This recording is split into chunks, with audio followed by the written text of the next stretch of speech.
Can you put the earbuds in? And so I've got my whole family here, and they are going to help monitor this. So I am, again, super sorry that it took so long to go live. I'm actually sweating because that was quite difficult. And once we're done, and tomorrow after Shabbat, I'm going to go into the YouTube channel and clean up what I have just made a mess of.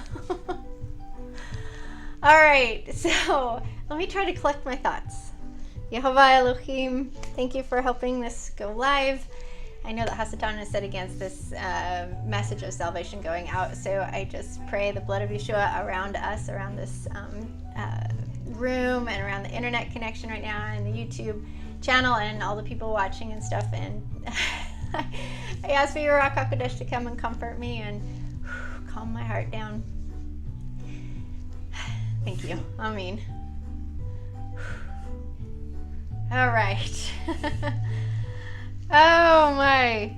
Okay, so if any of you have ever been on this side of the screen, it is quite a job, and it is, you know, how we're really so easily, you know, judgmental of people that are in front in the spotlight or whatnot. And honestly, it is a hard job. I can't tell you how hard. I didn't realize how hard it would be.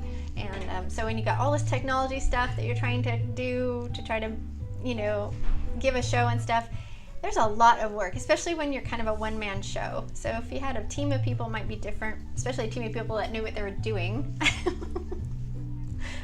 Okay, well, I know Isaac's like, what about me? So I have my whole family here. I have Isaac here today, I have Maggie here today, and Hadassah here today. And they are all going to participate in the show. And now that we are started at 11:30, we will probably end at 1 o'clock, but we'll see. Maybe it will go quicker than that, I don't know. But thank you for joining me for the Happy Hippie Hebrew Girl show, and I am super glad to finally be live. So I actually came over, if I didn't say this already, I don't even remember if I did.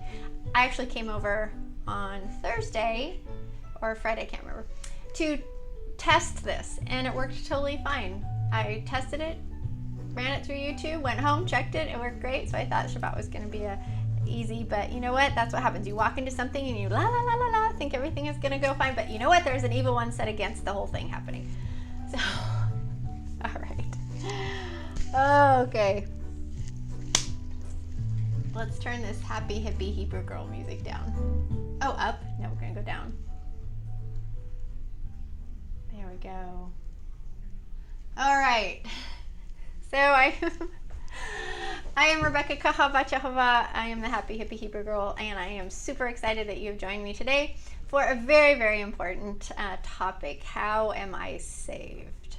Huge topic. Very, very set against, I am sure, from the evil one not wanting anybody to know how to be saved. So therefore, massive warfare this morning trying to get online. All right. So today is our 19th show, my 19th show. Pretty exciting. It is the biblical date of the first month, 27th day of the first month in the year 6018 from creation. And what it is April 14th, right? All right, 2018. Shavuot is the next feast coming up, next big feast coming up.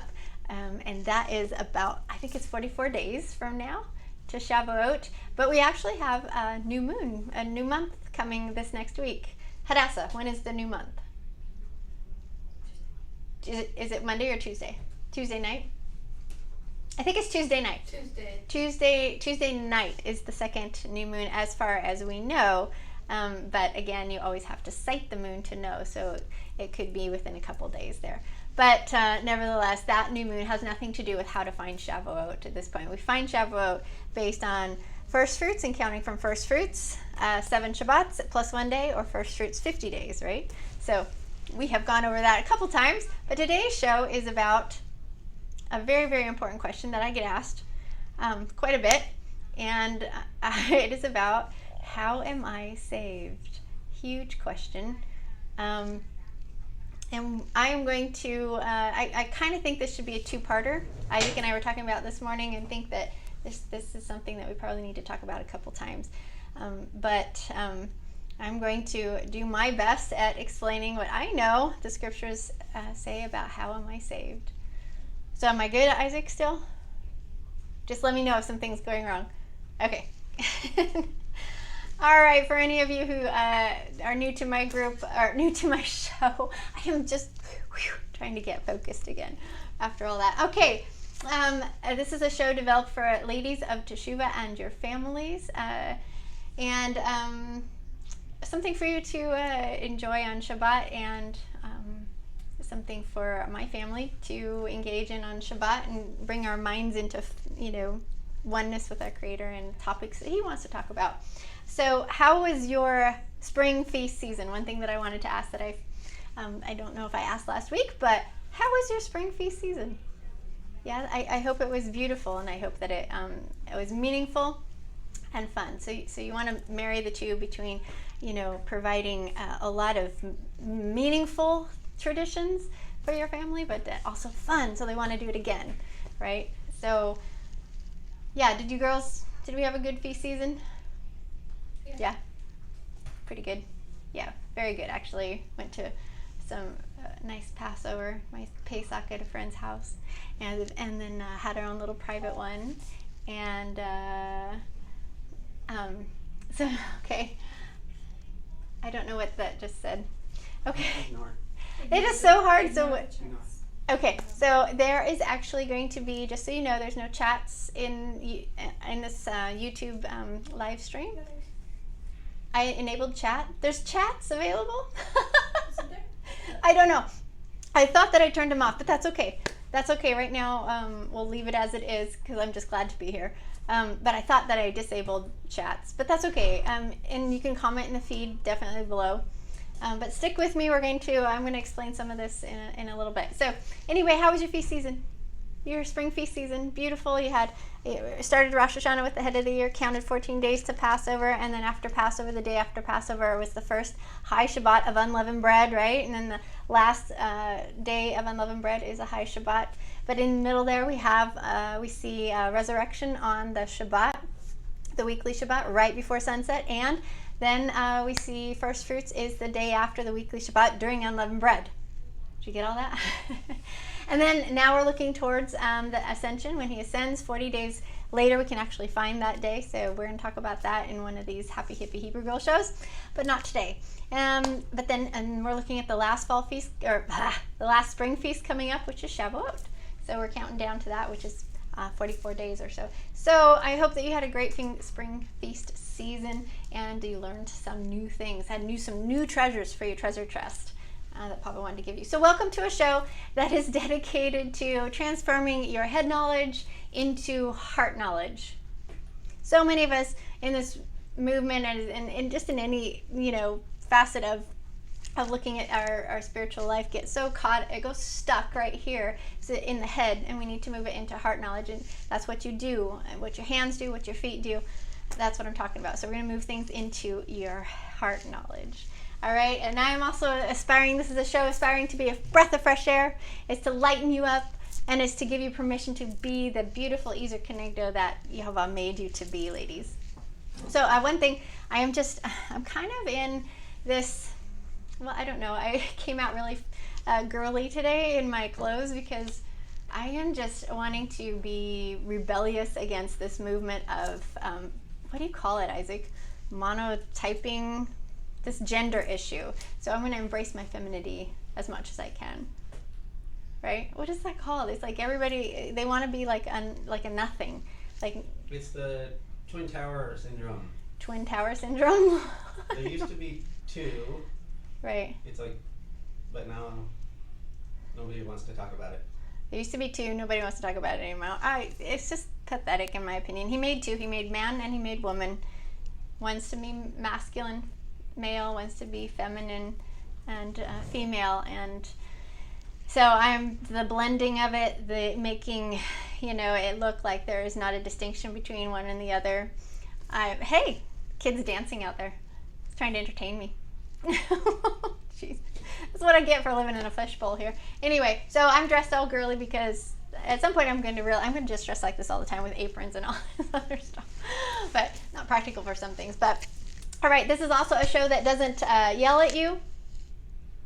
It doesn't look down your nose or my nose at you, and I don't want to suppress you. So there's so many other teachers out there that want to do those things, and frankly, a lot of people don't like to watch them because of these practices that they do, like yelling and looking down their nose at you and stuff. So we're in this together.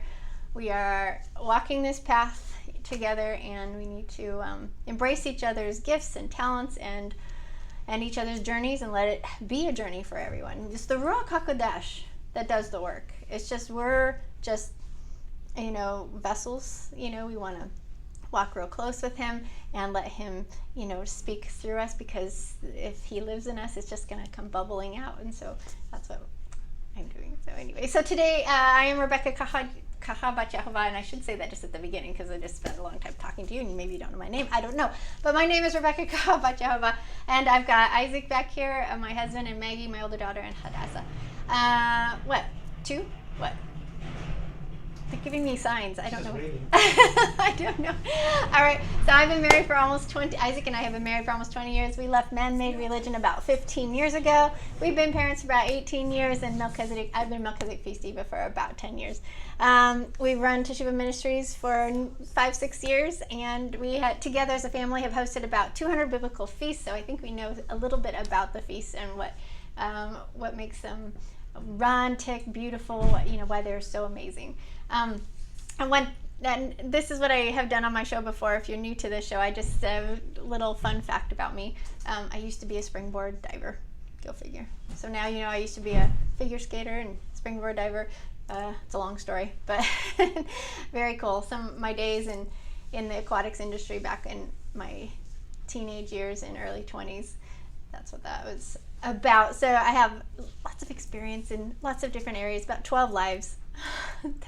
So today we're going to go ahead and invite the Ruach HaKodesh, and we are going to pray the Avinu prayer. So Isaac, I'm going to have you flip the slides.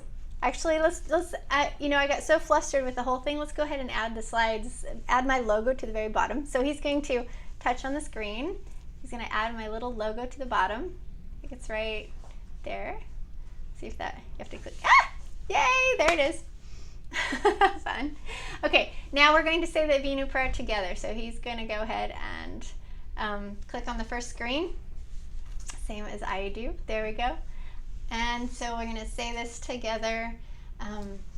It's the Lord's Prayer, but we're going to say it in Hebrew together. Our Father in heaven, may your name be sanctified. So how you say that is Avinu Shabasha Mayim Yitkadesh Shimcha. I'll say it again. Avinu Shabasha Mayim Yitkadesh Shimcha.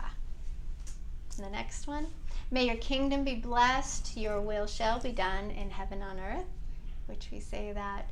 V'yit barak melchutcha retzincha yihei esui bashamayim uva aretz. Hey girls, you want to say it with me? You want to say it with me? Let's say it one more time. V'yit barak melchutcha retzincha yihei esui bashamayim uva aretz. All right, and the next one is give our bread continually. V'titain lachmenu timidit. You say it with me. V'titain lachmenu timidit. And then forgive the debts of our sins as we forgive the debt of those who sin against us or who wrong us. Umehol lanu ka totenu ka ashir anachnu mochalim. Go say it one more time. Umehol lanu ka totenu ka ashir anachnu mochalim. Lachotim lanu. All right, and there you go, Hadassah. Okay, and the next one. Do not bring us into the hands of a test. Good. Do not bring us into the hands of a test. Vial tivinu l'day nidsion. So let's say it again. Vial tivinu l'day nidsion. There. Okay. Do not bring us into the hands of a test. Okay, one more. Protect us from all evil. Yep. Protect us from all evil or peril. V'shom rinu mikolra. V'shom rinu mikolra. All right. There we go. We said a nice prayer together. Yeshua's prayer, the prayer that Yeshua told us to pray. Thank you, Isaac. That's cool. I like that. So it can go close with this program. Puts, what is it, a broadcast? It's like a broadcasting program. So anyway, we're learning. So I think that's cool. All right, here we go. Sanctifying the name. So that's part of the prayer, is to sanctify the name. So how can we sanctify the name, as in bless Yehovah? Isaac, is there a way that we could bless the name this Shabbat? Oh. Maggie, is there a way? Come sit here, Maggie. Come be with me for a minute. So Maggie's going to come join me for a minute. And let's think about how we can sanctify the name today. Yay, Maggie's here. Thank you for joining me. There's your mic. Yeah, just be gentle and put it on. So how can we sanctify the name? Okay. This is my family. Sometimes they're like, I don't know. Okay, so here we go. I am the mother. I am the Ezer Kenegda. I am just constantly remembering the ways of Yehovah, right? But this is what Isaac, will you take care of that kid out there? Please? Please? Thank you. This is a wild Shabbat. All right, so we're going to sanctify the name today. Nothing? Okay, so Yehovah made it very, very, this week with Isaac's new job, he made it very,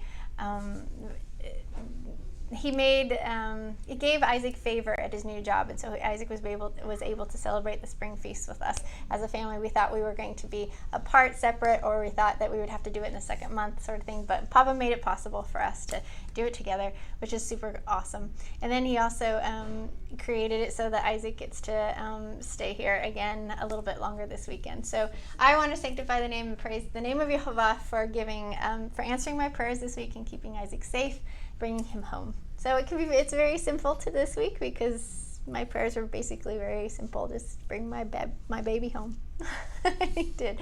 All right.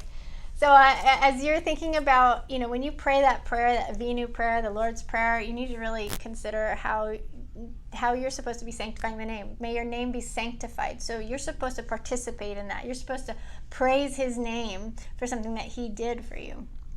And you're supposed to speak it. And you're supposed to, tell the world of what a wonderful Elohim that you have chosen and how he has, come through for you. And so that's the idea. Okay? So is that what it means to sanctify? It does.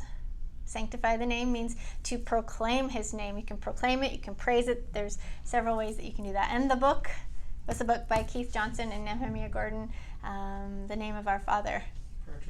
Prayer to Our Father. Thank you. That book talks about how to actually sanctify the name in different ways. But one of the ways is speaking, about what he has done. All right. Okay. So I have a couple important announcements for the ladies. Maggie, will you show them this one right here?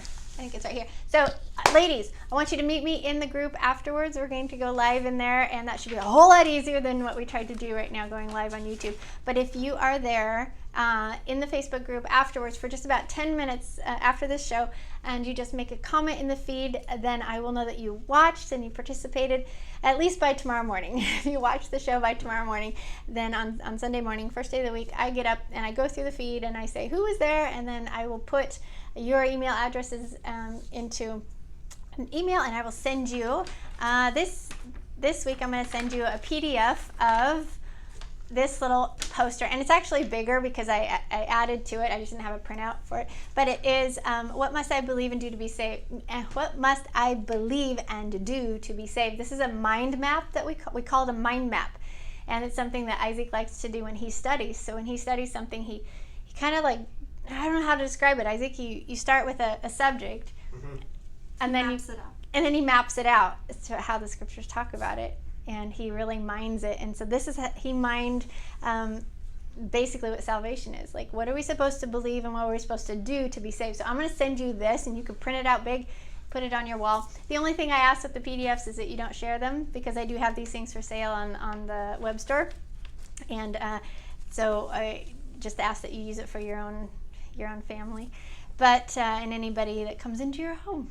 So I'm going to give that away to anyone who comes to the little, I'm calling it the after show glow in the ladies Facebook group. And if you're watching and you are a lady who is a lady of Teshuvah, or you are wanting to repent, or you want to learn how to repent, or you just want support in the process of repenting, biblically repenting, then go join the ladies group. And we want to grow that ladies group, and you can be part of that, and you can get these gifts that I'm giving out every single week until I run out. Gifts. All right. All right, Isaac, I'm going to have you put a slide up there. I am going to actually wait for you to do something right now. I know that we've been having a hard time getting going here today, but if you'll scroll down there on the side, Isaac, and you're going to see the subscribe button. Take action and subscribe. Do you see that? There you go. So I'm going to wait for just a second, and that's the wrong one. That's the wrong one. That's the offering one. Yeah, go to see down. Any more up? Is there not there? There it is, right there. Good. So I'm going to wait for just a minute. I want you to take an action right this minute, and I want you, number one, to click on the subscribe to the YouTube channel right below here. And then I want you to go to teshuvahministries.com, and you'll see that comes up, you'll see a pop-up box that comes up, and just go ahead and put your name in there and your email address so I can send you e-letters. And granted, they're random. Granted, they're kind of random. They are getting a little bit more steady now because I'm with Constant Contact. So in there, I'll be sending emails out about events and things for sale, products that we have, and then I send out encouragement and some teachings and stuff. So anyway, Maggie, just hold on to it. There you go. So I'm waiting. We're going to wait just for a few minutes, just for a second. So go ahead and do that. Do that right now. Go subscribe to the YouTube channel. Right below. That's easy. And then go over here to teshuvahministries.com and sign up. That should take all of 30 seconds. So I'm going to wait one more second. And while Daddy and Maggie are having a conversation.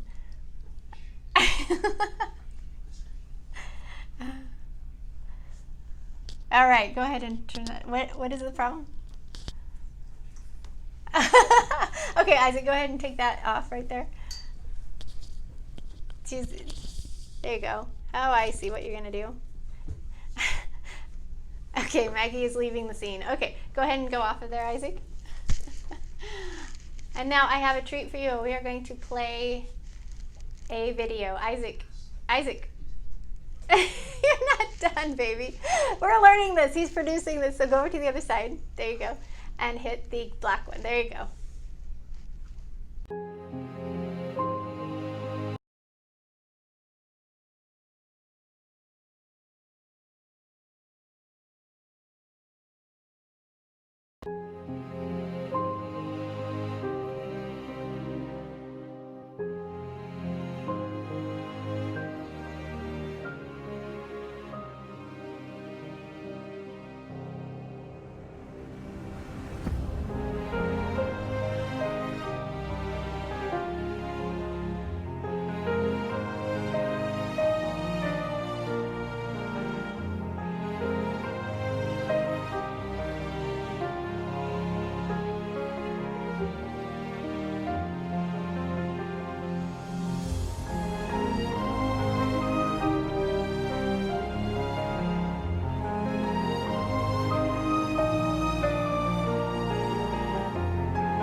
All right.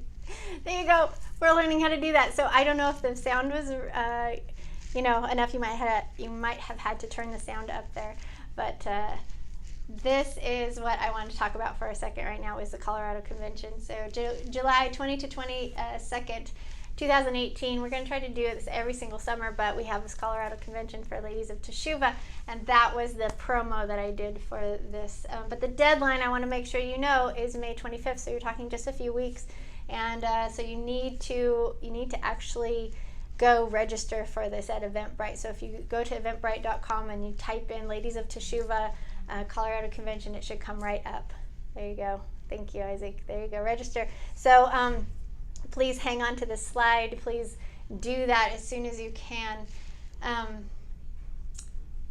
if you want to join us this year. So I'm going to go ahead and, I have so many ladies, people that say to different things, not just ladies, but people that say, when we make invitations to the feast events or different events, I don't have the time to come. They say, I don't have the time to come. Well, you know what? We will make time for whatever we want to make time for. Is that not true? I have a lot of people say, I don't have enough money to come. I don't have enough money to, attend a feast. I don't have enough money to go to the convention. But you know what? We will spend our money on what we want to spend it on. Absolutely. We will make it happen.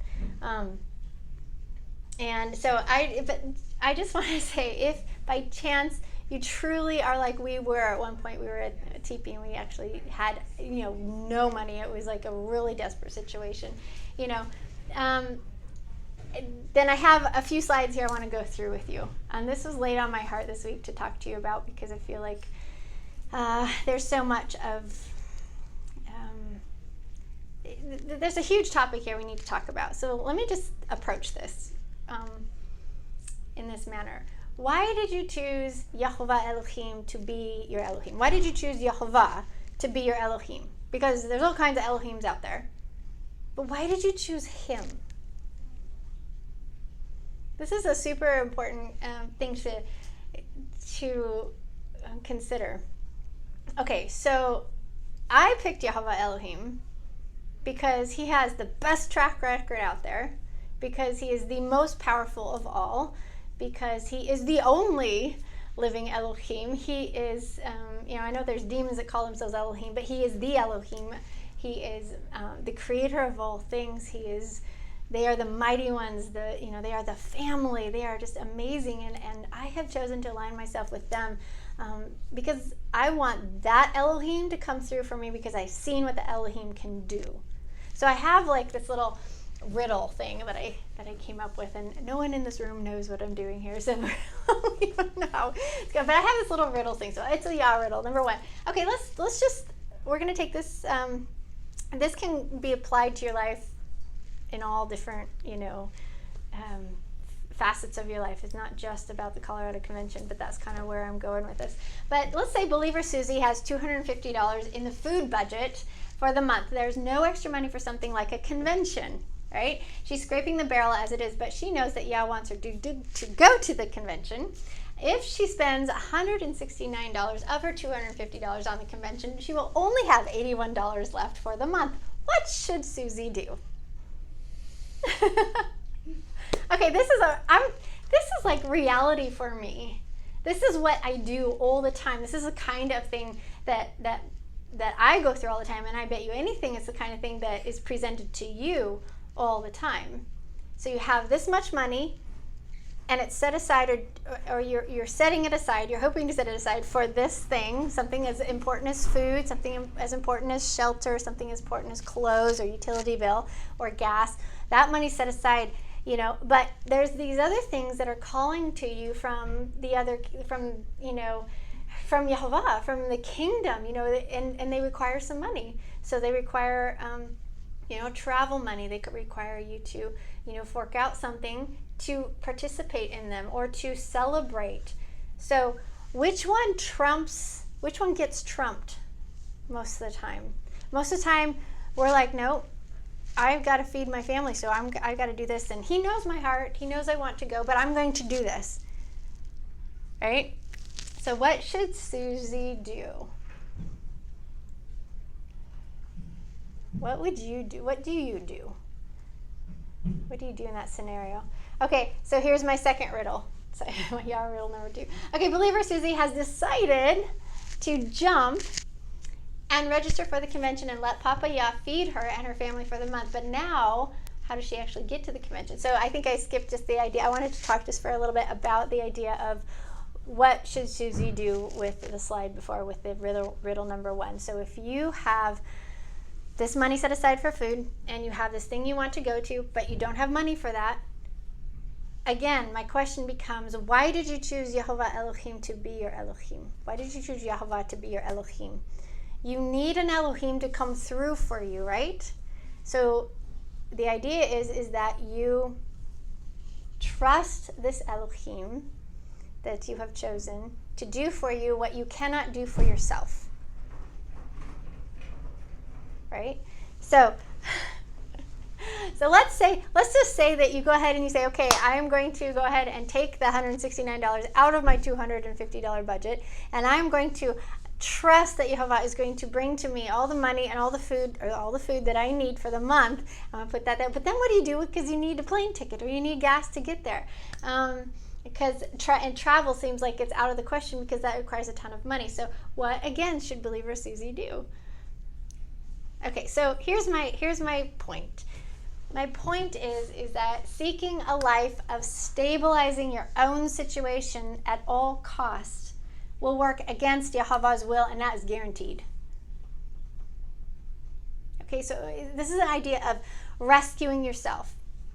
You know, I'm logical. I know that I need this over here, so this is illogical. I can't possibly do this because this money's already dedicated over here. But if your whole life is dedicated to him, if all of your money is dedicated to him and you want him to move through you, then it should be open field day for him to use all of it, right? And to be able to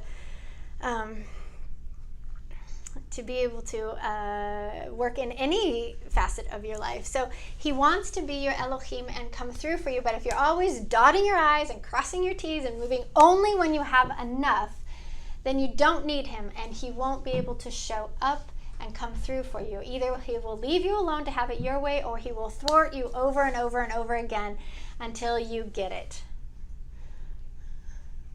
Okay? So you don't need an Elohim if you're figuring everything out on your own, if you never are taking, if you're never jumping. So Yehovah is famous for asking his people to jump or walk that way, Abraham, without knowing how things will turn out, right? So he's famous for this. He's absolutely famous for this. He will not give you what you think the security that you think you want. He won't give it to you because he wants your security to be in him completely. It's called trust in him and not trust in yourself or your own situation or your own ability to save up 3 months in advance, so that you have enough, so that, when you have all that you feel you need, then you can go ahead and consider coming to the convention. Then you can go ahead and consider, celebrating this or doing this that you need to do, that Yehovah is calling to you to do. It just doesn't work like that. He is not asking. And one thing I wanted to talk about here is that he's not asking you for blind trust. This isn't blind trust because you know him. We just came through the spring feast. So this is a great time to remember. Just look at Passover. Look at Pesach. Look what happened. He wooed the hearts of the Israelites. He didn't ask them to have blind faith. He wanted their faith to be grounded in the reality of who he was. So he wasn't asking for blind faith. He was like, you saw everything that I did. I want you to believe in me. I want you to trust me. I will come through for you. Trust me. I want to come through for you. Our job is to remember that he has already proven himself to be worthy to come through. So, why does he want the position of, Elohim in your life, so that, and you in a position where you depend on him completely for everything? It's because he wants the glory. He wants to it's not a selfish sort of thing. It's he wants his name to be known in the world. He wants his character to be known. He wants his heart to be known in the world. So how is that possible if we're all just saving ourselves, if he never has to come through for us? If the Israelites were standing on the edge of the Red Sea and they could make that thing part for themselves, or they could destroy the enemy behind them, with their own swords and stuff, they didn't need an Elohim. Then it would have been the focus would have been on the power of the Israelites and of themselves. But the point was that they didn't have any. They were slaves, and he came through for them and he destroyed them. And on one level, we are still slaves, in the sense of we are not. Yeshua hasn't come yet to free us from everything, so we need an Elohim to come through for us. And also, he wants to come through for you so that your mouth will praise his name automatically, that it will just come up from inside of you and just flow out. It won't be a stretch. It won't be a struggle to actually, praise his name for something that he did, because you're going to be like so excited to tell everyone what this amazing Elohim did on your behalf. Great stories are built on rescue. The girl needs rescued, the prince comes. The city needs rescued, the hero comes. Or, Superman comes. He wants to come through for you, but he can't if you're in control. How will you praise his name, and how will he be able to come through for you if you don't ever enter a situation where you actually need him? So, going back to Susie, here she has a budget of $250 for food for her family for the month. And trust me, I've been there. I've been on less than that for a family of 4. And I have taken that food money, almost all of it, and I have turned and I have given it to Papa and used it to celebrate a feast, to travel somewhere, to do something for him in something that he's asked me to do. And when I do that, then he comes through every single time. He will come through and he will either make something happen over here to just put stuff in your cupboards. He will have people show up with food. He will make it happen. You will not starve to death. But this is where I love to live. It's very hard to live in this space, because you're constantly looking at the next step in front of you. There's no comfort here outside of the fact that that Papa's got you, and that is comforting. But it's definitely it's a daily walk. It's a daily struggle to say, okay, I trust you, even if you're cold, even if you're hungry, even if things aren't going like you think they should be going. He's good. He's true. He's there. He's going to come through for you, and he always does. How that looks, it changes. How fabulous he comes through you. It changes. Sometimes it's little, sometimes it's big, sometimes it's whatever he decides is the appropriate thing at that moment. But the point is that your focus turns from, I'm going to save myself, like Susie's, the thing in front of Susie, this is food, I need food, I'm going to save myself, I'm going to set this aside, I'm not touching that, even if he's calling over here. That is saving yourself, not depending on your Elohim to come through for you. Do you see what I'm saying? Does that make sense? Okay, so if you don't ever enter a situation where you actually need him, then I don't think that you can call yourself a believer. Yeah, can I say that? I think I can say that. I think I just said that. I think it wasn't me that said that. I think the rec just said that. Yeah, you can't call yourself a believer if you never ever step out in faith and say, I trust my Elohim to provide for me. Now, provision, let me just clear out and make sure you understand what provision is and is not. It doesn't necessarily mean you're going to get, the house you always wanted, or even a house with drywall at all. You may have a canvas teepee. You may have, one car, not 3. You may have to borrow somebody's car. You may have a bike. I mean, we've gone through the gamut. We've been through so much. We had a time when we didn't have a car at all, and we had bikes. But we still had transportation on some level. But we have legs, so we have transportation. It gets really, really simple. When you look at, when your expectations are, he's trying to, number one, save me so that I can have the happily ever after. He's got to get me from here to there, and how is he going to do that? I need an Elohim to come through for me. All right, the Hebrew walk is not about attaining that comfortable path of securing for yourself 401ks, retirement plans. It's not about learning how to do Dave Ramsey. It's not about microwaves and fake happy joy. It's about walking into the unknown, holding the hand of Elohim, who flattened Egypt and parted the Red Sea, and who plans to do that again for you if you would just jump and trust him. Right? I love that. It's about walking into the unknown, holding the hand of Elohim, who flattened Egypt and who parted the Red Sea, and who plans to do that for you if you would just jump. So this is, when we came out of Christianity, we realized that one of the primary teachings of Christianity, or something that is just, it's, if you study Dave Ramsey, you're going to have a better financial situation. If you study this person and you get your kids on this thing, and you're going to have a better family, better children. Do this for your marriage, you're going to have a better marriage. You do this, you're going to have this.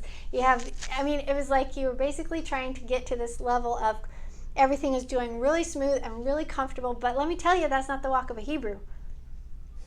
And we know this super well. That's not where he's taken you. He's taken you into the wilderness. He's going to ask so much of you.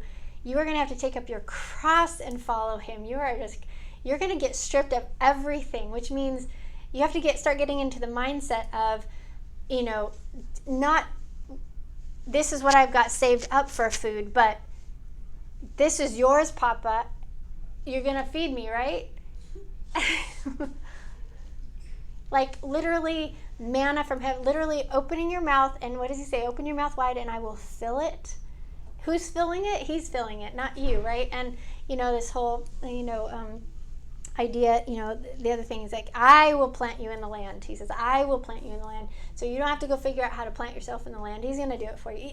There's so many scriptures like this. You look at his heart. His heart is, I want to be your daddy. I want to be your provider. I'm going to be your husband. I'm going to be your friend. I'm going to come through for you. I'm your Elohim. We sacrifice to Elohims because we need something from that Elohim. That Elohim is powerful, more powerful than us, and can do things for ourselves that we cannot do for ourselves. So that's why we sacrifice to an Elohim. And so it's very important of which Elohim you choose. There's only one to choose. All right, so right now, go ahead, Isaac. I'm going to have you put that other one up. Now, I'm just going to pause here for just a minute and show you a slide that I want you to take part in if you want to give an offering to us today. So I want you to take action. The Hebrew walk is all about action. And so I'm just going to get really bold right here, and I'm going to say right now I'm going to wait for just a minute, and I want you to give your offering to help this ministry go, to help the Happy Hippy Hebrew Girl Show go, to help the Ladies of Teshuvah Facebook page group to grow, to help the convention to grow, and so we can actually perhaps afford to send ladies who can't afford it. And to help Teshuvah Ministries to grow. We've got our hands in a whole lot of different things and need your help. So I am not shy today. I know this is Shabbat, but I'm also going to be extremely bold and brave and ask for you to go to patreon.com/Rebekah Garvin, and you're going to see in there you can become a patron for $12 a month, or you can do a lot more. If you're very wealthy, then hey, I am very excited that Yahweh perhaps will move you to help support us. Or you can just a one-time gift, PayPal, thekingdomfamily.com, at AOL.com. But anyway, so just for a minute, I want to give you a chance to go do that, because I really haven't been doing this, but we are in need. And this again, here I am again saying we have given all of our personal stuff to make this ministry go, Papa, and now we trust Elohim, and if he wants it to continue, he will provide. If not, then so be it. So I'm just going to communicate properly here. So I'm going to go ahead and let you do that for a second.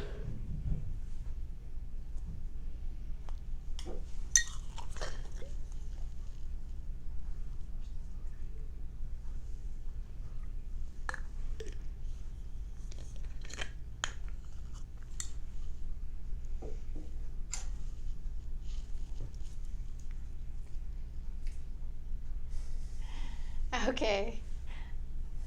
All right. So I hope you've had a chance to do that. If not, you can go back and see the slide and do that in a little bit. Thank you for doing that. Thank you for helping us grow. There's lot that we need. I've been spending all of our personal food money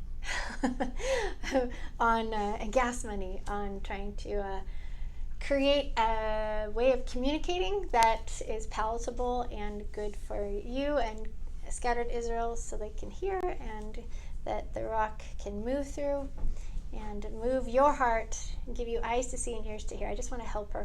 I just want to help the rock do what the rock does best. All right, so I have a little show and tell. Maggie, you want to come help me with a show and tell?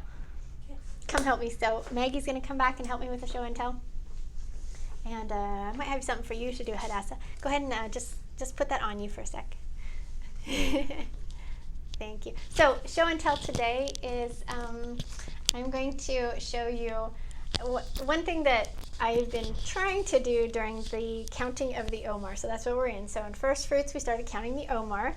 And so this is, I'm going to have Maggie open this up. I have this banner. Go ahead and open this, Maggie. I have this banner, and on it we read from what the Israelites did, what the children of Israel did between Passover and Shavuot. So Passover, they left Egypt, remember? They got to the Red Sea, went through that, and then they made it over into Mount Sinai. And so we read all of that and tried to figure out what were they learning, what were some of the things in there. So this is just a piece of muslin I think I got, and then some markers that work on fabric. And then we wrote down a ton of different things. Now I want to show you here really quick. Look at this. Okay, you know what that is? This is, who is that? Who's doing that? Mice. Yeah. Do you like mice? No. You hate mice, don't you? Hate them. You hate mice? They're awfully cute though. They are super cute. we have mice in the cabin. We do have a ton of mice in the cabin, and we've had mice in the teepee and stuff. So this happened to be in storage, and the mice got into it. Super frustrating. And Maggie, can we read? I don't even know if we can read some of it. What does that say? Share of? I don't know. We're going to have to reread. But Hadassah, you want to come read a couple for me? And Maggie, maybe here. Just let's read lessons on the way to Mount Sinai. What does it say? What are some of the things, Maggie? Yah will provide daily. There you go. Papa knows what he's doing. Yep. Don't be afraid to ask for help. Yep. Give Yahweh praise. Yah feeds and waters his people. Okay. Listen to Yahweh's voice. Sing praise to Yahweh. Hadassah, what do you see? Do you see one that you can read? I don't know if Hadassah can. There you go. What does it say? What's this say? Teach the masses via Delegation. delegation and chain a command. Chain of command. That's funny. You chose that one. Right. Let's see. What about what about this one? Take him wise counsel. I think that was Moses with Jethro before they got to Mount Sinai. I think that's what happened there. I think. Anyway, so super fun. But here's what we're gonna do. So this is trash because of the Mice. Because of the mice. So Maggie and Hadassah Hadassah came. No. Oh, it was just us. you and me? Okay, so here. So we went and we're going to quilt. So I'm taking Marie in the group. She had a fabulous idea for this quilting thing. I just thought that was so cool. To quilting squares that the kids could write on. And then you make this huge quilt about the feasts and stuff. And I was thinking about that and going, man, Marie, that's just brilliant. So this is my backing for a quilt we're going to make with each one of these things that the children of Israel learned on the way to Mount Sinai, which is actually, we call it now the counting of the Omar. So between First Fruits and, or between Passover and Mount Sinai, which is Shavuot, we see these wonderful things that they learn. We're going to put them on quilt. We're going to make quilts. But but look at this color scheme. So what does this look like? Desert. We were Maggie and I were in Joann Fabrics, and we had some coupons, so we used those to get these. But it looks like the desert. So we have rocks and sand and sky and sun. So we're gonna make quilts. And look at what I got on half off, natural cotton batting. So we're gonna make a nice little quilt. Anyway, I just thought that's what I wanted to show you. And then You know, when you read, thanks, Megs. When you read what the Israelites did, I mean, it's just like anything. You can mine the depth again of what they learned. And I know there's a lot of other teachers online who have taught on counting the Omar and counting the Omar of our life and different things like that. But I thought this was a really cool way to keep this. What are we gonna like write it? Or stitch it. You want to stitch it? You're insane. I don't know how to do that. But we're gonna write it first on the squares, right? Mm-hmm. Because if we got it wrong or didn't like it, you know what I'm saying? Then we'd have to start over. We'd have to start all over again, right?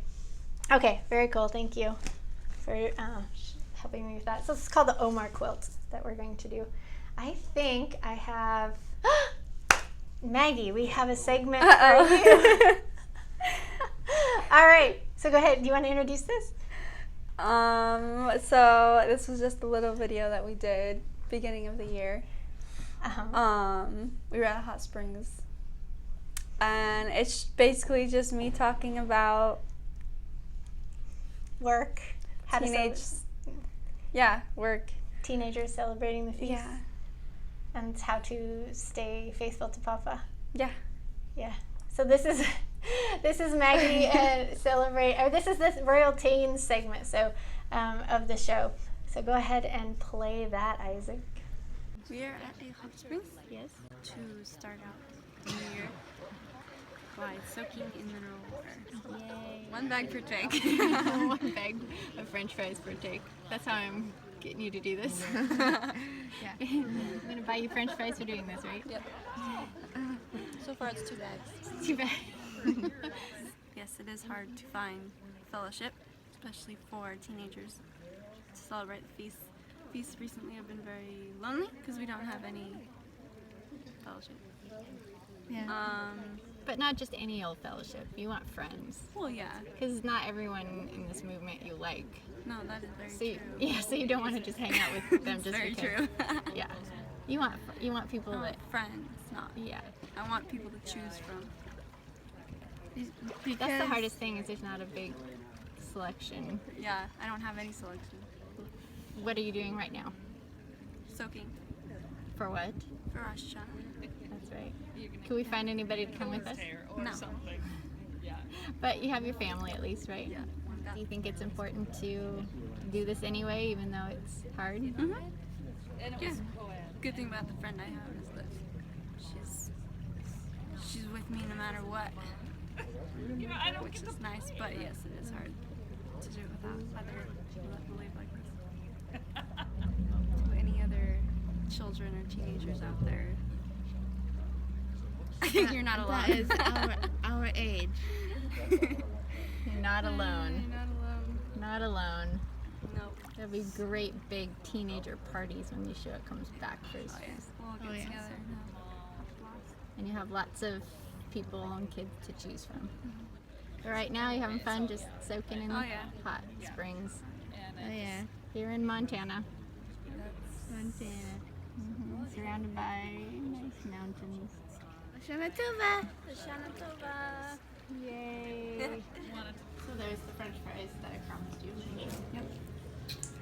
Okay, so how old are you? 18. Awesome. So do you have a job? Yes. Yes. What do you do? I work at an ice cream and candy shop. Yay!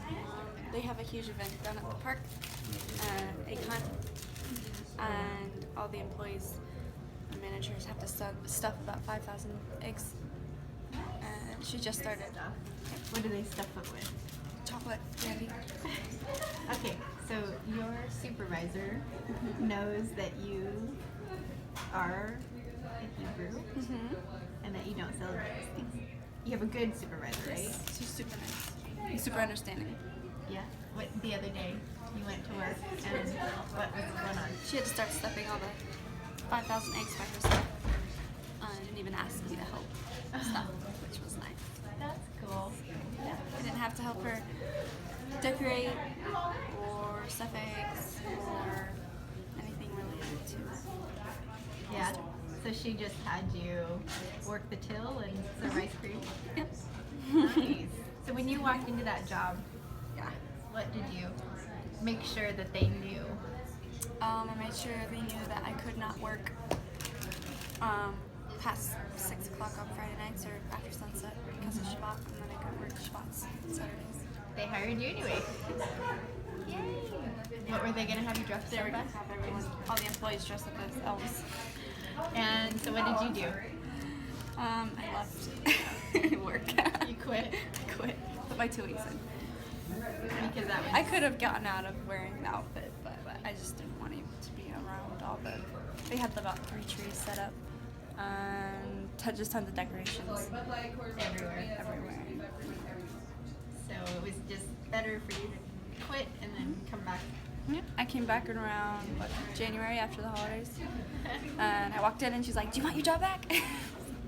They can respect your beliefs when it's all out in the open. So probably it would be very good to go in without telling them up front.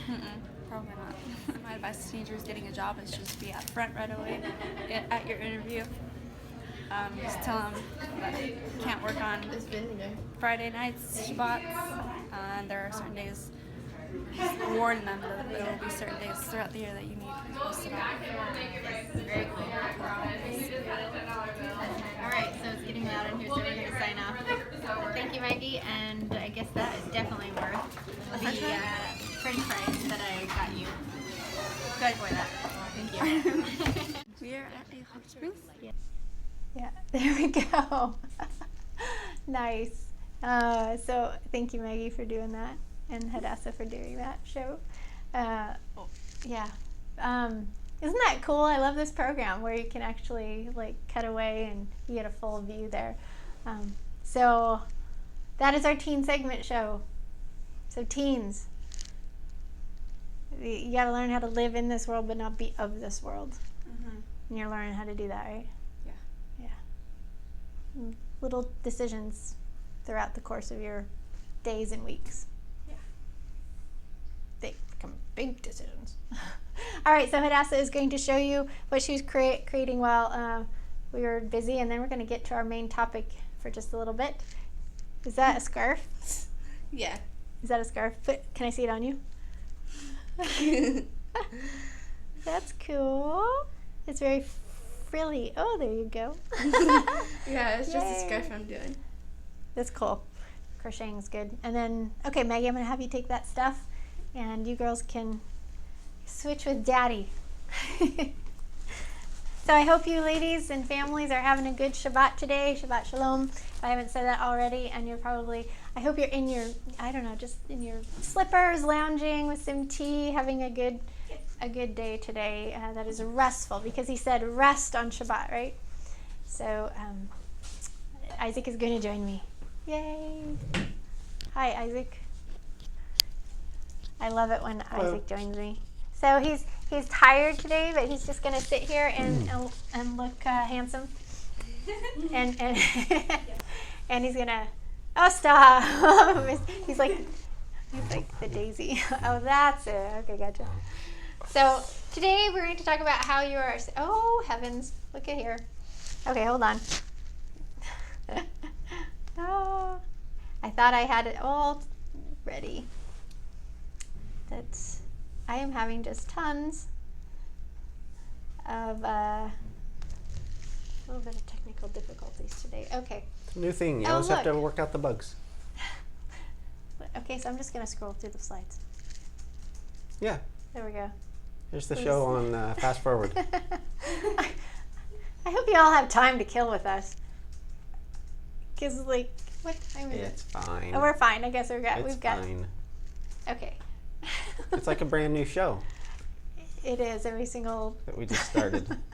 It is, That's cool. but it takes time to work the bugs out, and But I think you can see it's got some really cool features I know. on this new format. I know. It's going to be really good. I know. I really like it.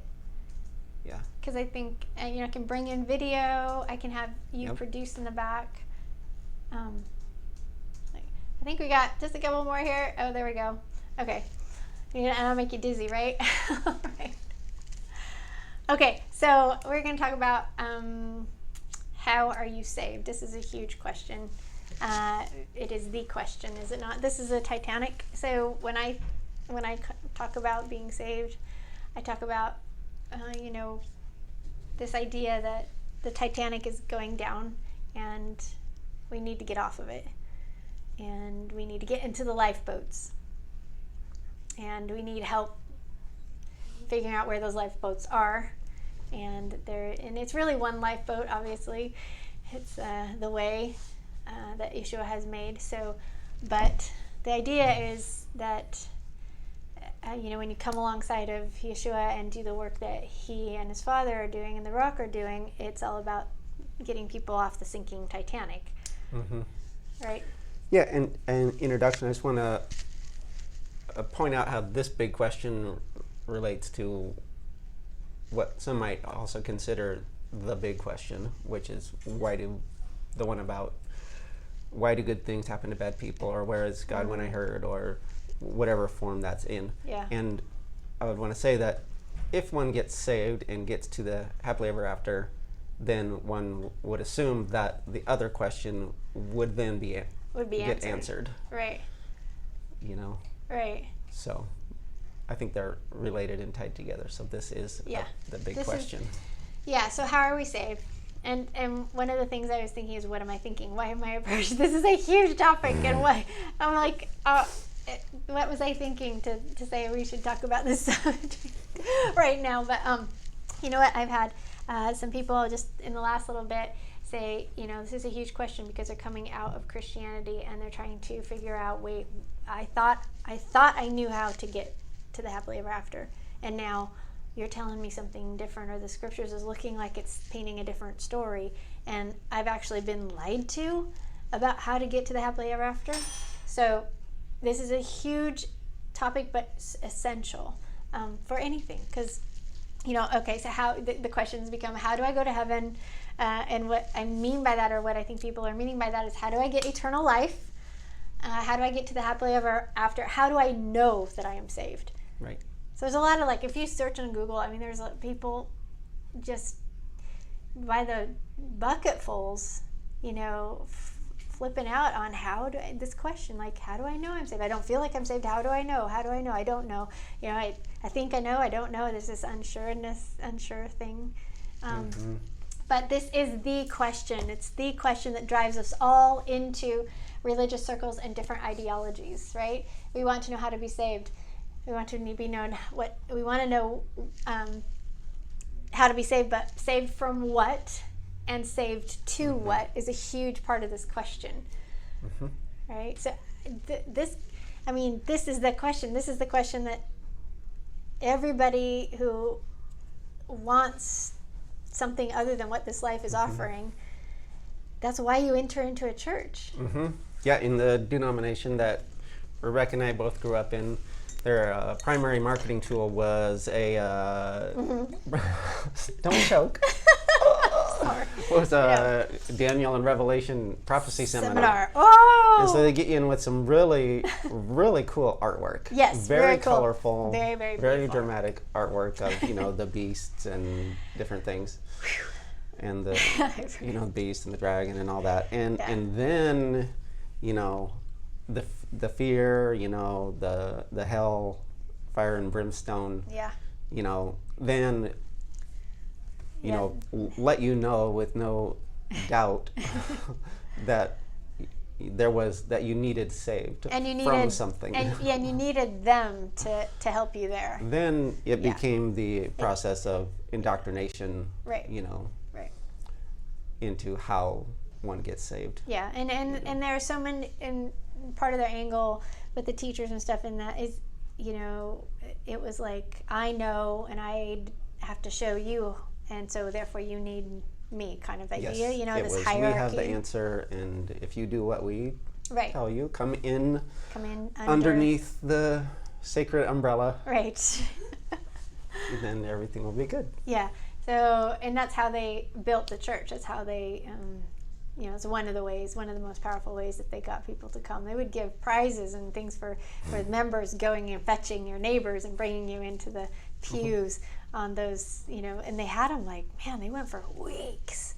And I remember coming home from school, mom and dad dad coming home from work and leaving right after dinner to go to sit in the meetings for 2 hours every night after, school for. Okay, so anyway, okay, but most choose to follow a religion due to how that particular theology answers this question. So, you've got Mormonism that has a way, a Catholicism that has a so-called answer. You have Adventists that have an answer. You have Baptists that have an answer. You have all these different denominations, and they're all man-made, and they've all figured out some form of, some way of answering this question. Right. And people choose, I believe that people choose that their denomination, the denomination that they enter into, that man-made religion that they enter into, based on how that denomination answers this question, how are you saved? Mm-hmm. I really, really do. So, they're going to ask, does it tickle my ears? Is it what I want to hear? Is it easy? And who is believing it? Is it popular? Yeah. Well, if it's somebody who is thinking this through at all. But this is true.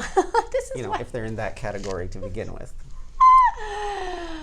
This is why I love having Isaac with me when we talk. Yeah, right. You're right. Because there is plenty in the other category. Right. Yeah. That don't think it through at all and just do what they're told. Okay, so there's something called the sinner's prayer, which a lot of people think, do I just say that prayer and then ask Jesus into my heart kind of thing? And so there's so many things here to address that I really think this is going to be like a part 1, part 2. Probably. Yeah, because there's just so much. Yeah. And I think, I'm going to guess that there'll probably be some feedback that some of it may be helpful in guiding a second show. Yeah, like what's actually the question out there? What do people need? So I believe that, so Christianity proposes this saved by grace thing. I believe that Christianity is popular because it promotes the concept of easy. Come as you are, you're loved as you are, you're loved where you are, and there's no need to change, and there's no condemnation whatsoever. But this is sloppy grace, not biblical grace. And in this camp, there's a huge lack of knowledge of what was set against us law and what is the life-saving covenant law. So, there's so much here to unpack. What is grace for one? Grace is grace is the fact that a way has been made for you, that there's a lifeboat available. That's grace. Because the sinking Titanic didn't have to have a lifeboat. The planet has a lifeboat. The planet is sinking like the Titanic, and there is a lifeboat, and you can get on it. And here's how you get on it. That is grace. Like, that is true grace. That a way has actually been made. Right. That there is a lifeboat. That there is a lifeboat. All right. Yes. Mercy is a different thing. Mercy is a different animal. Mercy's like, see, I'm going to throw you onto the boat whether you like it or not. Or mercy's like you really don't deserve to get on this boat. Somebody else, but you're going to go anyway, or I'm going to let you anyway. This is mercy, and that is Papa's domain. That's you're not trying ours. to allow that there is another category that you would call mercy that is kind of Papa's territory. Yeah. And not really for us to try to define or explain fully here. Yeah, because people ask me all the time, well, what about, you're saying that we have to obey something now, but what about the thousands and thousands and thousands of people that didn't know his law and didn't know how to, I'm like, that is, all I'm doing is looking at what the scripture says, and I have to preach that and have to do that, and that's where he comes in with the mercy thing. I don't know. That's his realm, not mine. So we have to look at what the scriptures actually say and do that, and not hypothesize and say, well, I'm going to make a theory out of what I think it should be for the people that have died already or whatnot. I mean, yes, I think what I'm saying? Yes, what Rebekah's trying to say is that we are not going to attempt to answer those type of questions. Right. So please don't ask those questions. Yeah.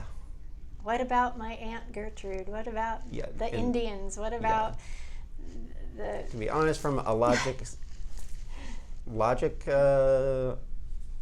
approach, a logic standpoint, those type of questions actually aren't very helpful. No, they're not. Especially when we have the scriptures at this point, and we have the light, and we're responsible for what we have right now. And the other stuff is Papa's realm. All right, so am I saved by it? So they're usually a way of avoiding, they're an avoidance technique, of a way to avoid getting personal and actually wrestling with the real question. It's kind of a Oh, I see what you're diversion, saying. you know, to take it off of ourselves and Yeah. put it on someone else and say, well, what about this? And keep it all up here, you Yeah. know, with like a thought, Right, you know, mind bender sort of right. Like if activity. Like if I can't figure that out, then I don't want it, or it doesn't work, or it's not for me, or it's not what the scripture says. Yeah. So yeah. Okay, Yes. so there was the one camp that we just kind of, you know, we're talking about Christianity and sloppy grace, but then there's the other ditch. So these are two ditches. The other ditch is, you know, the ditch of Messianic Judaism or Messianics or Hebrew roots that says we have to keep all the law. So am I saved by observing the law is the other ditch. And this is, the two ditches are pretty huge. Must I keep the Levitical law to be saved? But I believe that the Messianic Hebrew roots Judaism is popular because those religions promote the concept of control. So here you have on this side, in this ditch, I believe that Christianity is popular because it promotes easy. It's easy to come to Yeshua, Jesus. It's easy to be saved. It's easy, and this is the easy, which I believe is like the wide path to destruction kind of thing. So then you have on this side, you have this ditch over here that says we have to keep all the law, which is, you know, it really promotes control of the people, a Levitical mindset. And this is one of the reasons that, I mean, we're not Messianic, we're not Hebrew roots, we're not Christian, we are Melech Tzadek, which means that we give all surrender and all honor to the high priest, who is in the order of the Melech Tzadek, who is Yeshua, and we can see that there was a change in law and that was provided for in Torah when it says in Genesis 49:10 that Shiloh, until Shiloh come, sort of thing. So there's a whole lot there to unpack, and we've done we're not unpacking that right now. We're talking about trying to get to the heart of, you know, what is salvation. So I just think that the idea of having to keep the Levitical law, this whole movement attracts very controlling people. But this again is another ditch. Again, in this camp, there's a huge lack of knowledge of what was said against us law and what is life-saving covenant law. So it's the same sort of error of not understanding. Oh, sorry, I just changed that's it. Okay. No, go ahead.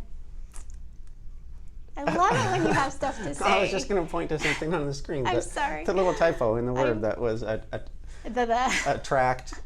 It's a I was just going to say that it's a contraction of the two words attract and attack, because that's what that side of the movement kind of does. It first attracts you in, and then it attacks. and then it jumps on you and attacks you. It does. You are so right. How many Being the way times? you are. Man, how many times have we experienced that? Yeah, you're right. Attracts you in. Yeah. Okay. A second slow on the draw there. All right. So there's a few things that I just want to point out. Is one that we know that we must read the scriptures as a story to understand the plan of redemption. So we need to see the scriptures as a story. So you can't just pick out one verse, like we were talking about the breakfast table this morning. You know, you can't just pick out a verse and create a theology on it of salvation. You have to look at the entire story, and this is what people don't want to do. Right. Christians don't want. It requires too much, I think, to say I got to look at the whole thing. It's you know, it's not complicated when you understand it, but I'm going to go to it in a little bit. But the feasts, you know, one of the things that I want to make clear is that He has His salvation plan of redemption in the feasts. We see them in the feasts, and so if a kid was following the feasts and understanding how this is going, I mean, would understand the plan of salvation.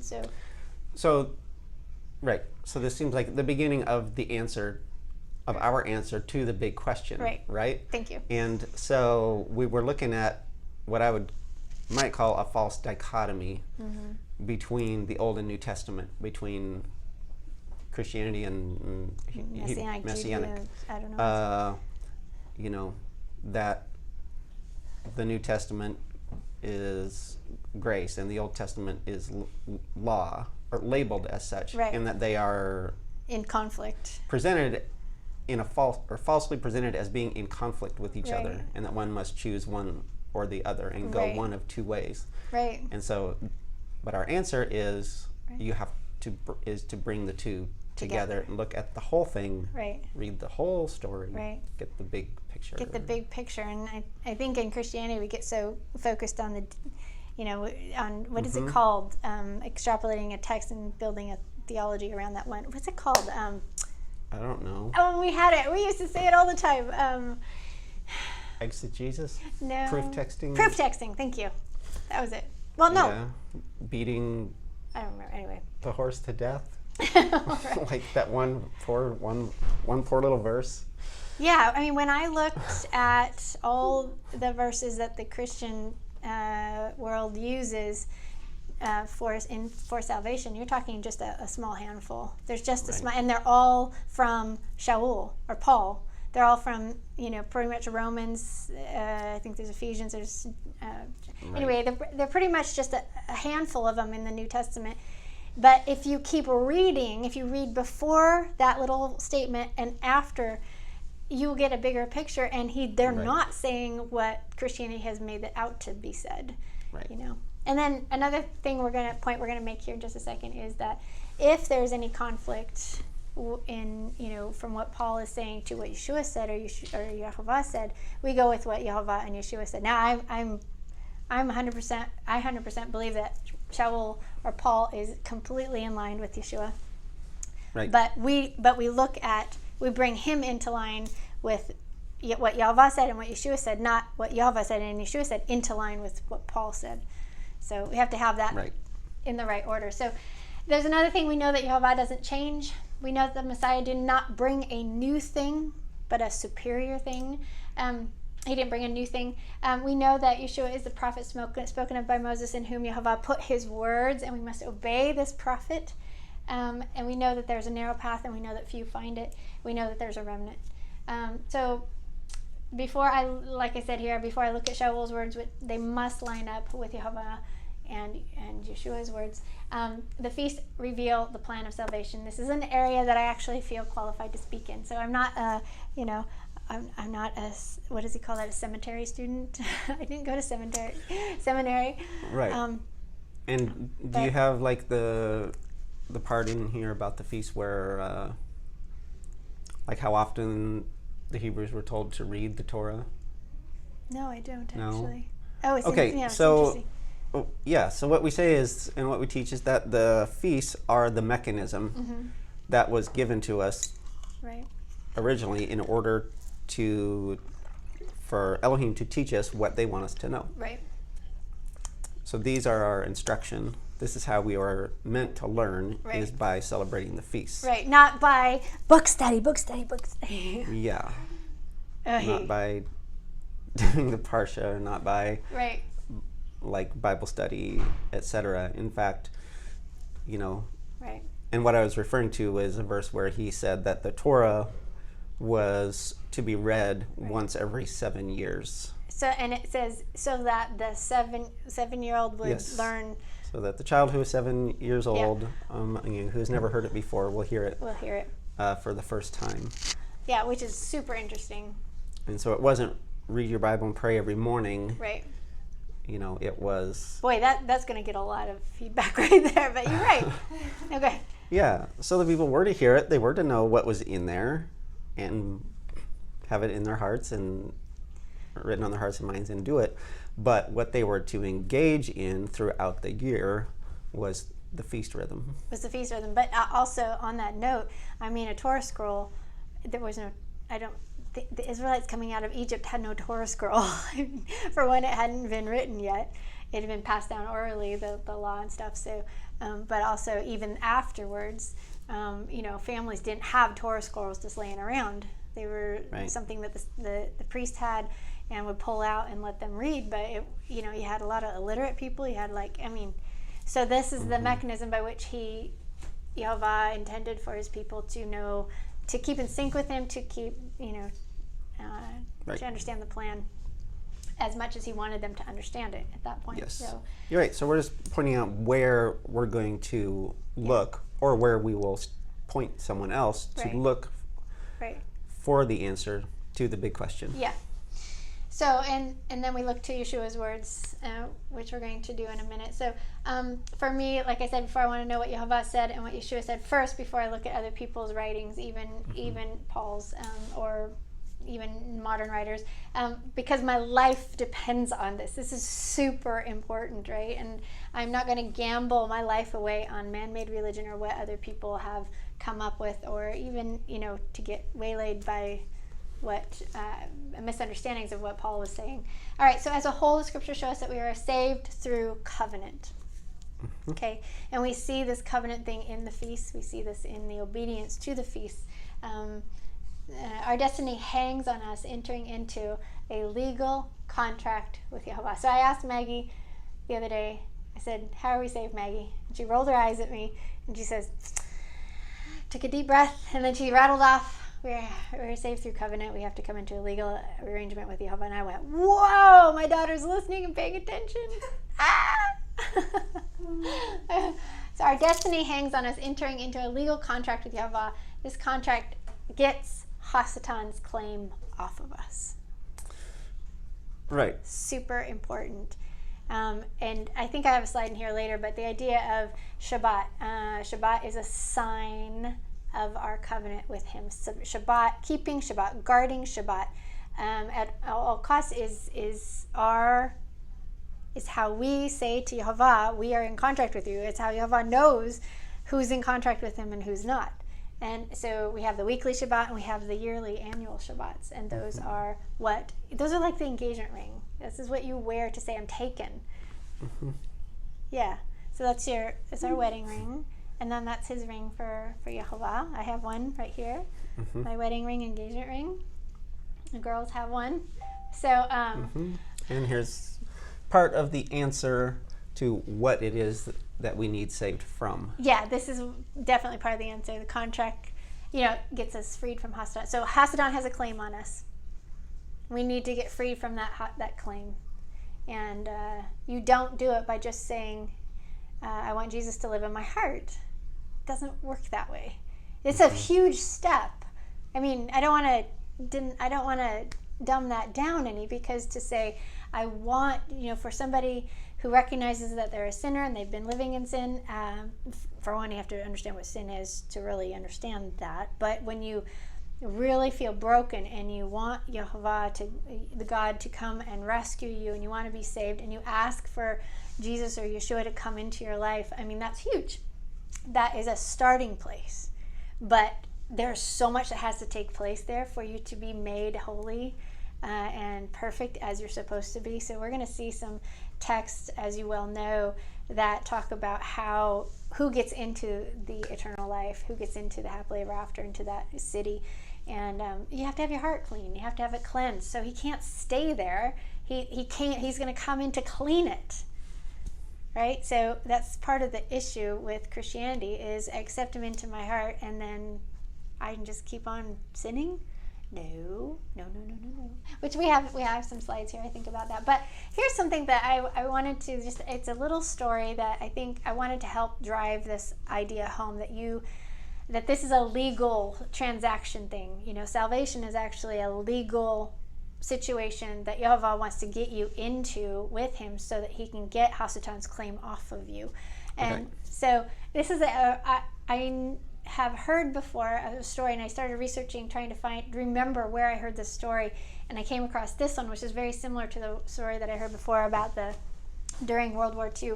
I had heard a story where a man had legal paperwork that would get the Jews off of the trains, and he literally saved, I believe, 1,400 people's lives by climbing onto the train as it's moving and shoving the paperwork through the grate in the top of the train. And the hands, I remember reading this, and the hands would come up and grabbing these papers, because the paper was their freedom. So they get to the stop and whatnot, and somehow this paper was going to free these people. And he saved 1,400 people's lives because he crawled on top of the train while it's flying down, however, I don't know if it's flying, but as it's moving, and he's giving this paperwork. This is the same sort of situation we're in right here, is Papa wants to get you and us this paperwork that's going to save your life. And that paperwork is this covenant coming into covenant with him in the proper way, in the way that that is available now. So this is another cool story that I found too. Is this guy? His name was Adolf Kaminsky, and this is on CBS. What is the news? This CNBC? I don't know. I haven't read Anderson this. Cooper. Anderson Cooper off of CNN, or I don't know, anyway. Oh, CBS, thank you, CBS News. So the French government actually aligned with Hitler and sent a lot of people to their death, but there was also a French revolt going on, and this young man, when he was really young, he was an artist, and he ended up getting approached by the French underground that was trying to free Jews, and this guy forged papers for 14,000 people over the course of the war. As like a 19-year-old or something, he actually used his craft and art, and under the nose of the Nazis, he forged all the paperwork that these people would need to pretend that they were French and not Jewish. So it changed their whole name, changed their name, birth certificate, everything. So they lived right there under the eye of the Nazis in Paris, but they were Jews, but they had this paperwork to say they weren't Jews, they were actually French. And he had several other artists that worked with him to do this, but they pretended they were artists, and so the Nazis left them alone. They had artwork and paintings, and I just think, but the idea that this lady, Edith Mayer, who was one of the ladies who, as a young kid, got the paper, got the new identification and stuff, and who lived there in Paris and was not bothered by the Nazis. She says, Anderson Cooper says, so they saved their life, and he's talking about the paperwork. So he says, so the paperwork saved your life, and Edith Mayer is like, absolutely. Without papers, you are good as dead. And I thought that was pretty powerful, and I don't know how to, kind of pull this back around to our own salvation. Is one of the ways that we see this legal contract thing going on is you see in Revelation, you see the Lamb has the scroll, the little scroll. And that little scroll is actually, as I think it's several teachers I've heard talk about it, but that little scroll is the title deed to the planet. And the only one that can open it is the Lamb. Everybody's in tears, because nobody can open it. No, and it's basically those 7 seals on it are how Hasatan has been claiming control over the planet. He has put the planet under bondage, and so Yeshua, the Lamb, is the only one that can open it. And as he's opening it, it's releasing into the world Hasatan's hate, because he's stripping Hasatan of Hasatan's control on that title deed. And so when Yeshua is done completely with stripping the 7 seals off, then the title deed will be fully, in his control. And it is in his control, but he's stripping it right now. So anyway, we see this legal document to earth. So this is what happened at the fall, was that Adam and Hava basically gave Hasatan the title deed to the earth, the legal control, the paperwork. Yes, Elohim created the planet, so it was theirs, but then they gave it to Adam. Because Yehovah gave it to Adam and Hava, truly gave a gift. Because they were legitimate sons, because he created them directly. Right. And he gave it to them, as in he deeded it to them. It was a legal transaction, and then they forfeited it and basically signed the deed over to Hasatan at the tree. Right. And he was a legitimate as well. Well, he to some degree he was created directly by God as well. Well, yeah. But and so he got it. But then there's the whole. But he got everything. Yeah. With it. Yeah. Including humans. The people. Right. So people came with this. And so this is the situation that we're born under. Right. We're born into this situation that is how does David Perry talk about a devour situation in process? I think he talks about. Yeah. So this is one of the major things that we need saved from. Right. But it's a legal issue. Right. So there's this legal arrangement that Papa needs you to get into, so that you get free from the claim of Hasatan that was enacted upon so us. Yeshua, at the fall. Yahweh's son, has done He's what the was second necessary Adam. Yep, he's as the a second second. Adam, Right. right, to earn the right to have that To document. have it back. He went. And yeah. he has to strip the authority Right. that Hasatan has established and put in place. Right. You know, and that's the seals Right. that must be stripped off, talked about in Revelation. Right. Um, And I love the fact that he basically, Yeshua got to go back to the garden and redo that test. right. That's what's so amazing about this whole second Adam thing, is the first Adam failed. He failed miserably at what he was supposed to be doing, guarding the garden, coming through for Hava by speaking out and remembering what Papa said and obeying. So Yeshua got taken back as a second Adam to do that, Right. redo that test, and Yeah. he won. So most people think that this whole issue of saved or not is just between us and God, Right. and it's whether He, for whatever reason, decides to save us or not. But we're just pointing out that that's not the issue here. He wishes that all would be saved. Right. But what He's up against is a legal situation, all because under His law, He's bound to it, and Hasatan knows the law Right. and is working it. And Right. Hasatan has a legal claim to every person. Right. That's the reality of our situation. Right. And Yeshua has earned the right and made the way Made the way. for us To get onto to that life come raft. out from under Yeah. that claim into the life raft, off the sinking boat into Right. the life raft. They'll Right. take us to the happily ever after. The Right. lifeboat's not The happily ever paradise, after. Right. just so we're clear on that. Right. But there is something that we have to do in order to enact that Right. in our case. Right. And in a nutshell, that is that we have to become part of Yahweh's family Right. and get His the last name. marry into it, get the family name. Which is So- where the kinsman redeemer comes in. Yes. Because the kinsman redeemer is Yeshua, and Yeshua has the family name, and this is the whole, we're betrothed right now. We're not married right now, we're betrothed right now. And because remember, Israel was married to Yehovah, and then he ends up divorcing her, we see in Hosea, because of her sinful idolatry and stuff. And then he raises up his own son as a kinsman redeemer to remarry, so we could get the family, come into the family and get the family's last name. And they see that in the wedding feast of the Lamb to come. Yeah. So it's there's a lot of foundation that has to be built before you can actually answer the question, how am I saved? Because we have so much set against that. Trying to kicked us completely off of the internet, the show, so it stopped the live feed, which is really weird. So yeah, I see an orange button, so I don't know what that all means. So shoot, okay, well, let's just go to the ladies live again.